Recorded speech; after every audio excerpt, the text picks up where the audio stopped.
Alright, so let's do a quick summary on what we have just learned.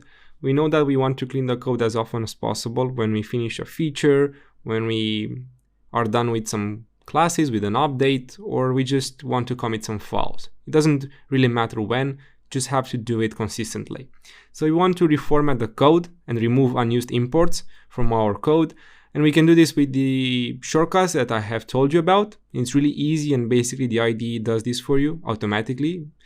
You also have to be on the lookout for logs or commented code that really make no sense for your code anymore. Maybe you added them when you were debugging or actually implementing the feature. And you want to remove those because other developers, when they might jump into the code, they won't understand their meaning and they'll basically lose time with those.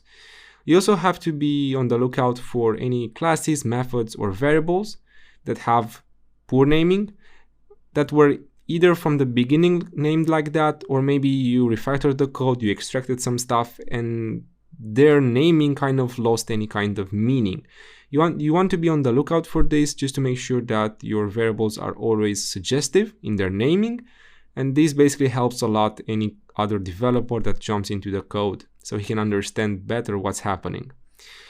You also want to be on the lookout for reordering methods within classes. I always have this tendency to create private methods wherever I can just to make the code work, the feature work. And then I also go and reorder the methods just to make sure that they are in the correct order. So we have overridden methods, public methods, private methods, and so.